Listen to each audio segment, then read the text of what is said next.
Video like जरूर कर लीजिए और ऐसे वीडियो लगातार फ्री में पाने के लिए चैनल को तुरंत सब्सक्राइब कर लीजिए और बेल आइकन को जरूर टैप कर लीजिए ताकि आगे भी सारे वीडियो आपको मिलते रहे। यूट्यूब में फॉलो करते हैं तो प्लीज ये वाला फ्री टेलीग्राम चैनल जरूर ज्वाइन कर लीजिएगा। सारे नोटिफिकेशन सारे अपडेट यहीं पे आते हैं, ध्यान रखिए।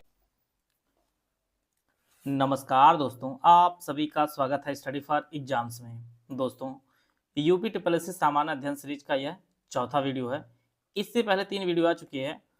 जो लोग पहले की वीडियो ना देखे हो वो लोग पहले की वीडियो देख सकते हैं और उसका जो लिंक है इसी वीडियो कमेंट बॉक्स में पिन कर दिया गया है। तो आइए हम लोग देखते हैं पहला प्रश्न।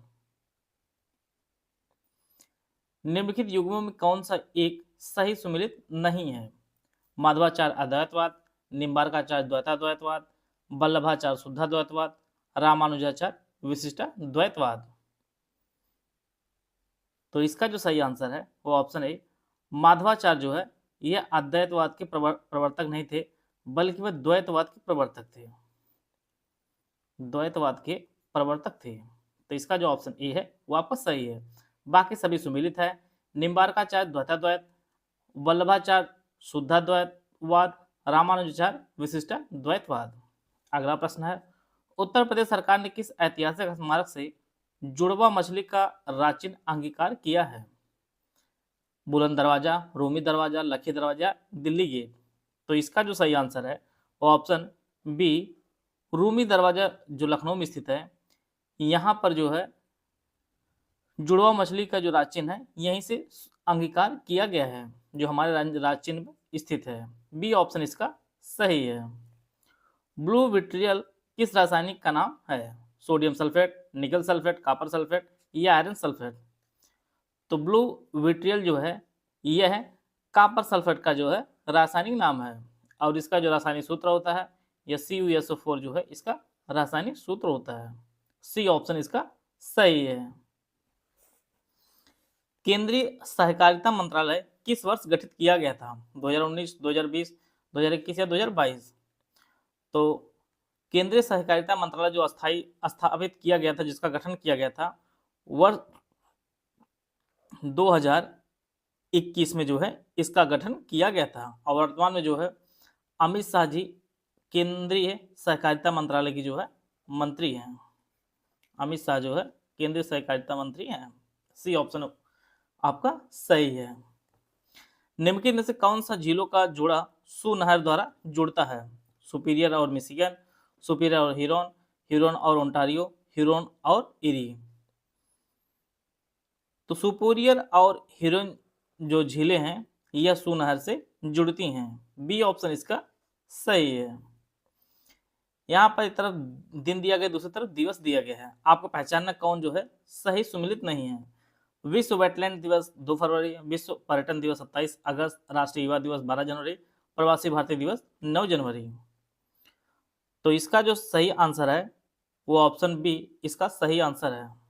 विश्व पर्यटन दिवस जो है यह 27 सितंबर को मनाया जाता है। यह जो है सही सुमिलित नहीं, बाकी सभी सुमिलित है। विश्व वेटलैंड दिवस आपका 82 फरवरी को मनाया जाता है और भारत में जो है रामसर साइट इस टाइम जो है वो 89 हो गई है। ये जो लेटेस्ट आंकड़ा है। बाकी राष्ट्रीय युवा दिवस जो है विवेकानंद जी के जन्म दिवस का अवसर मनाया जाता है प्रत्येक वर्ष। प्रवासी भारतीय दिवस ये आपका 9 जनवरी को मनाया जाता है। तो सभी सुमिलित है। बी ऑप्शन इसका सही आंसर है। निम्नलिखित में से किस ग्रह समूह को गैसीय ग्रह कहा जाता है? क्योंकि वे मुख्यतः जो है हल्की बर्फ, द्रव और गैसों से जो है बनी होती हैं। ऑप्शन आप लोग पढ़ लीजिए। गैसीय ग्रहों की श्रेणी में जो आते हैं वह बृहस्पति आता है, यूरेनस आता है, नेपच्यून और शनि आता है। ये जो बी ऑप्शन है ये आपका सही है। ये जो आपके गैसीय ग्रह कहलाते हैं, जो मुख्यतः जो हल्की बर्फ, द्रव और गैसों से बनी होती हैं। हाल ही में उत्तर प्रदेश के जिले के प्रसिद्ध सांझी क्राफ्ट को जीआई टैग मिला है। आजमगढ़, हाथरस, मथुरा, गौतम बुद्ध नगर। तो सांझी क्राफ्ट को जीआई टैग मिला है, यह जो है मथुरा का है। सी ऑप्शन आपका सही है।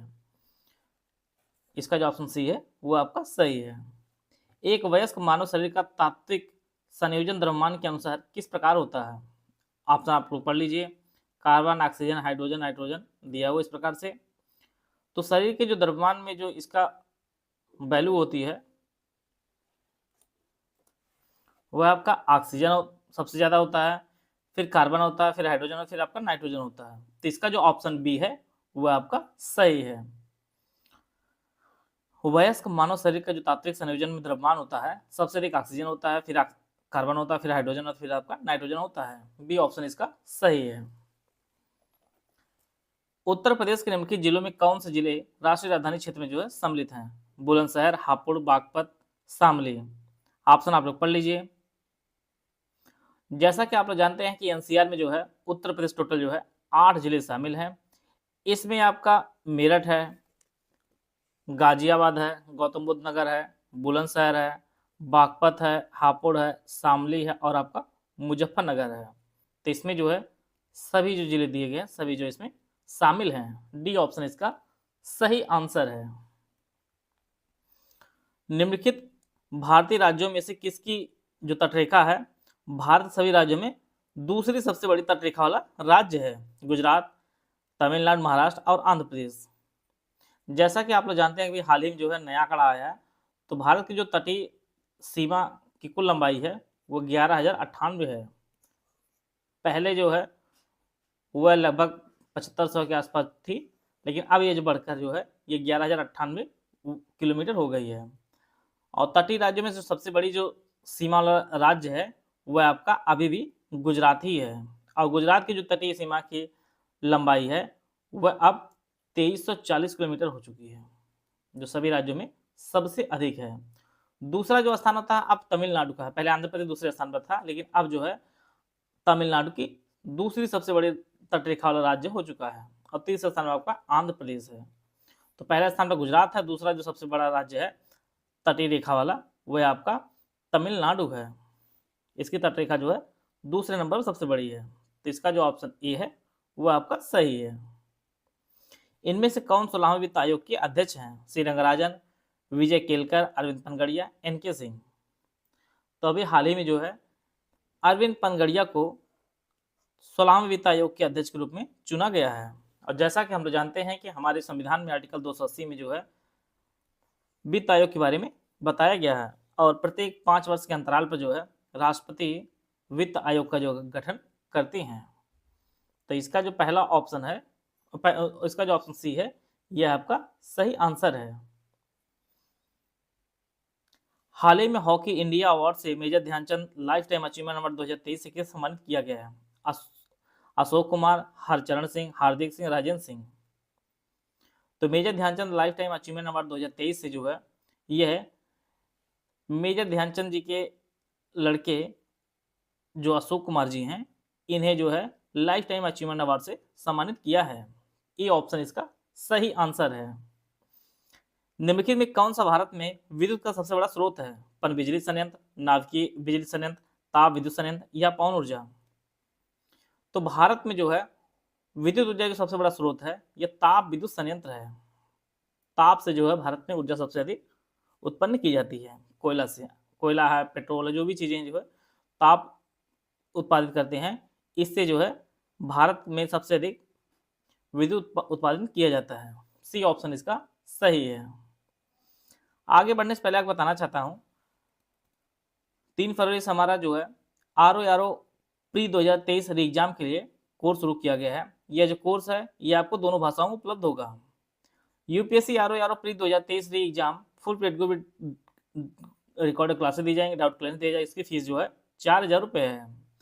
Full paid group with recorded classes दी जाएंगी, इसकी फीस 3,000 रुपये है। इनमें आपको सभी फीचर दिए जाएंगे ऊपर वाले, लेकिन आपको जो है डाउट क्लियर नहीं दिया जाएगा।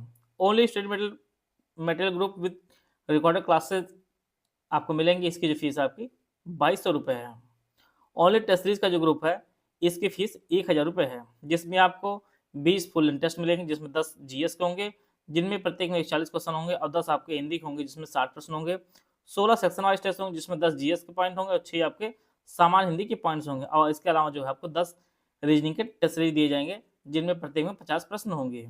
ओनली पेड क्विज आप ज्वाइन करना चाहते हैं, इसकी जो फीस आपकी 700 रुपये है। और इसमें जो आपको मिनिमम 5,000 असंभावित जो है जीएस और हिंदी की क्विज कराई जाएगी। अगर आप करंट अफेयर के ग्रुप से ऐड होना चाहते हैं तो इसकी फीस आपकी 500 रुपये है। इस ग्रुप में यूपीएससी आरओ 2023 से संबंधित जितने भी करंट अफेयर परीक्षा के लिए उपयोगी हैं सब कुछ आपको मिलेगा। इनमें से कोई भी ग्रुप आप ज्वाइन करना चाहते हैं तो ये हमारे 3 नंबर है, इस पे कॉल या व्हाट्सएप करके जो है जानकारी प्राप्त कर सकते हैं और अपनी तैयारी को बेहतर कर सकते हैं। स्टेलेक्टाइट और स्टेलमाइट किसकी विशेषताएं हैं? हिमनदी स्थलाकृत, ज्वालामुखी स्थलाकृत, काश स्थलाकृत या नदी स्थलाकृत। तो इसका जो सही आंसर है वो ऑप्शन सी कास्ट स्थलाकृत की जो विशेषताएं होती हैं स्टेलेक्टाइट और स्टेलेग्माइट, यह जो है गुफाओं में टपकते हुए पानी से जो है ये सभी आकृतियां बनती हैं और कुछ इस प्रकार से बनती हैं, कुछ इस प्रकार से बनी होती हैं। तो इसका जो ऑप्शन सी है वो आपका सही है। आते हैं अगला प्रश्न हम लोग। हाल ही में प्रकाशित पुस्तक द आइडिया ऑफ डेमोक्रेसी किसने लिखी है? रघुराम राजन, जयराम रमेश, वेंकी रामकृष्णन या सैम पित्रोदा। तो द आइडिया ऑफ डेमोक्रेसी जो पुस्तक है इसके लेखक सैम पित्रोदा हैं। डी ऑप्शन इसका सही आंसर है। संविधान सभा द्वारा संविधान निर्माण के लिए बनाई गई जो समितियां थी उसके संदर्भ में आपको पहचानना कौन जो एक सही सुमेलित नहीं है। संचालन समिति राजेंद्र प्रसाद, प्रांतीय संविधान समिति सरदार वल्लभ भाई पटेल, अल्पसंख्यक उप समिति एस सी मुखर्जी, संघ शक्ति समिति जेबी कृपलानी। तो इसका जो सही आंसर है वो ऑप्शन बी संघ शक्ति समिति के जो अध्यक्ष थे वह जवाहरलाल नेहरू जी थे। जवाहरलाल नेहरू जी थे। बाकी सभी सुमेलित है। संचालन समिति के राजेंद्र प्रसाद थे, प्रांतीय संविधान समिति के सरदार वल्लभ भाई पटेल, अल्पसंख्यक उप समिति के जो चेयरमैन थे वह एस सी मुखर्जी थे। तो डी ऑप्शन इसका सही है। रामनाथ गोयनका पुरस्कार किस क्षेत्र में दिया जाता है? कृषि, विज्ञान, तकनीकी या पत्रकारिता। तो रामनाथ गोयनका जो पुरस्कार दिया जाता है यह पत्रकारिता क्षेत्र में दिया जाता है और इसकी स्थापना जो है 2006 में इसकी स्थापना हुई थी और इसे जो है वार्षिक रूप से प्रदान किया जाता है रामनाथ गोयनका पुरस्कार। डी ऑप्शन इसका सही आंसर है। निम्नलिखित में से कौन सी झील आंध्र प्रदेश और तमिलनाडु की सीमा पर स्थित है? लोकटक, डल, सांभर या पुलिकट। तो इसका जो सही आंसर है पुलिकट जो झील है यह तमिलनाडु और आंध्र प्रदेश की बॉर्डर पर स्थित है। डी ऑप्शन इसका सही है। लोकटक झील जो है यह मणिपुर में है और पूर्वोत्तर भारत की सबसे मीठी पानी की झील है।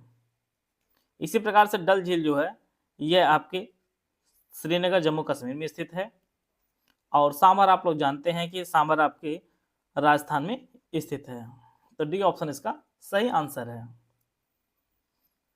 यहाँ पे पहचानना कौन सा ही सुमेलित है? मेघालय खासी जयंती या गारो, अरुणाचल प्रदेश मिसमी, तमिलनाडु टोडा, केरल सेंटलीज। मेघालय में जो है गारो खासी जयंतिया है, यह बात सही है। मिसमी जो जनजाति अरुणाचल प्रदेश में स्थित है, टोडा जनजाति तमिलनाडु में, सेंटलीज जो जनजाति है ये केरल में नहीं पाई जाती है बल्कि ये अंडमान निकोबार द्वीप समूह में पाई जाती है। अंडमान निकोबार द्वीप समूह में पाई जाती है। तो 1, 2, 3 जो सुमेलित है वो आपके ऑप्शन ए में दिया हुआ है। ए ऑप्शन इसका सही आंसर है। टोटल 20 प्रश्न हम लोग सॉल्व किए हैं। आपके कितने प्रश्न सही हो रहे हैं आप लोग कमेंट बॉक्स में जरूर बताइएगा। आशा है आप सभी को बहुत कुछ जानने को मिला होगा। मिलते हैं नेक्स्ट वीडियो में, तब तक जय हिंद, जय भारत।